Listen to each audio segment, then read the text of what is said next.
स्वागत है आपका किस्सा कहानी में और मैं हूं मान सिंह। तो आपके लिए एक नई कहानी लेकर के आया हूं। दर्शन ने दर्शन को मारा। तो बिना ज़्यादा टाइम लिए मैं स्टार्ट करता हूं। दर्शन ने दर्शन को मारा। दर्शन पर कोई पुस्तक मैंने इसलिए नहीं लिखी कि मैं जानता हूं कि मैं लिखूंगा तो कोई पढ़ेगा नहीं। उससे अधिक खेदजनक स्थिति ये है कि जो पढ़ेगा उसे समझ नहीं आएगी। और परम दयनीय स्थिति ये है कि यदि मैंने ऐसी कोई पुस्तक लिखने की ठान ही ली तो मैं नहीं जानता कि मैं उसमें क्या लिखूंगा। मेरे लिए दर्शन एक दुर्लभ सी चीज़ है। शायद इसलिए कहा गया है कि दर्शन दुर्लभ भय तिहारे। इतना असमझनीय कठिन विषय होने के बाद भी भारत देश में दर्शन शब्द का जिस तरह उलट पुलट कर मनचाहा उपयोग होता है वो काबिले तारीफ, क्षमा करिएगा, काबिले दर्शन है। बात यहीं तक नहीं कि लोग अपने देखने लायक बेटे का नाम दर्शन सिंह रखकर और कालांतर में उस बालक को हॉकी खिलाड़ी इस कारण बनाते हैं कि लोग उसे देखते रहें। जो यात्री बस पूरे देश का भ्रमण करती है, अर्थात जिसकी खिड़की से सड़क के आसपास का भारत नजर आता है, लोग उस बस का नामकरण पूरे गर्व से भारत दर्शन कर देते हैं। उस समय कोई ये विचार नहीं करेगा कि दर्शन का विचार और ज्ञान से कोई ताल्लुक है। आप ये कह सकते हैं कि भारत से दर्शन इसलिए गायब हो गया क्योंकि लोग दर्शनों में लग गए। यदि महापुरुष के दर्शनों से तृप्ति होती हो, आत्मा को सुख मिल रहा हो, तो ये जानने की आवश्यकता क्या है कि उस महापुरुष का दर्शन क्या है। बुद्ध की सुंदर मूर्तियां बनी, वे दर्शन के पात्र हो गए और लोग भूल गए कि बुद्ध का दर्शन क्या था। गांधी की मूर्तियां लग गई और गांधी दर्शन गायब हो गया। मतलब ये कि इस देश पर तो दर्शन ने दर्शन को मारा। जो दार्शनिक होता है वो दर्शनीय प्रायः नहीं होता, और जो दर्शनीय होते हैं लोग उनके दर्शन की परवाह नहीं करते, अर्थात उनके विचार जानने को उत्सुक नहीं होते। देखने लायक चीज सिर्फ देख ली जाती है। बंबई में जिस इमारत से समंदर दिखाई देता है उसका नामकरण सागर दर्शन होते देर नहीं लगती। इमारतों को ये नाम मातृ छाया, साईं कृपा, गुरु कृपा आदि की तरह सामान्य है।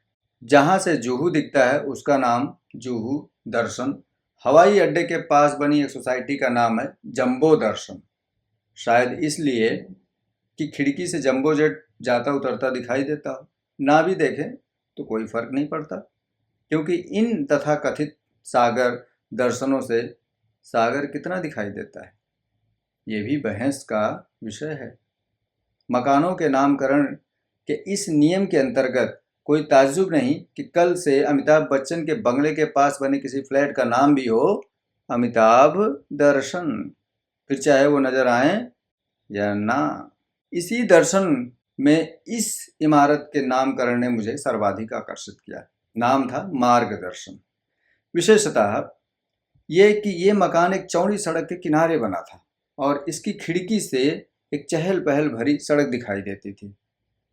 जिसकी खिड़की से सागर दिखाई देता है, यदि वो अपने नाम मकान का नाम सागर दर्शन रख सकता है, तो जिसकी खिड़की से मार्ग दिखाई देता है वो अपने मकान का नाम मार्ग दर्शन तो रख ही सकता है। भारत में अधिकांश मकान मार्ग दर्शन है क्योंकि वे सड़क के ओर खुलते हैं। अब इसे इस देश का दार्शनिक ट्रेजेडी कहें कि मार्गदर्शन, जो आदिकाल से एक क्रिया मानी जाती थी, इन वर्षों में संज्ञा हो गई। वो भी भाववाचक नहीं, नेताओं के, जो नेता इसलिए कहलाते थे क्योंकि वे आगे चलते थे।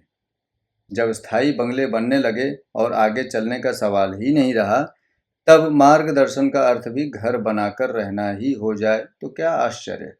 आज़ादी के इतने वर्षों में जनता को यही मार्गदर्शन मिला और यही मार्गदर्शन में उसने सीखा कि बेटे मकान बनाओ और चैन से रहो। मात्र एक जीवन की फिलॉसफी। दर्शन शब्द ही इतना भ्रामक है कि उस पर बिना स्वयं भ्रमित हुए पुस्तक लिखना कठिन है। दर्शन का अर्थ होगा देखना, दिखाना, देखने की व्यवस्था करना। देखने का कोण चुनना या स्वयं को दिखाना, कुछ भी हो सकता है या ना हो। मेरे ख्याल से भारतीय संदर्भ में जिस देखे को हम अनदेखा कर देते हैं वही दर्शन है, जो अबूझ इसलिए है कि उसे बूझने से हमें मतलब क्या है।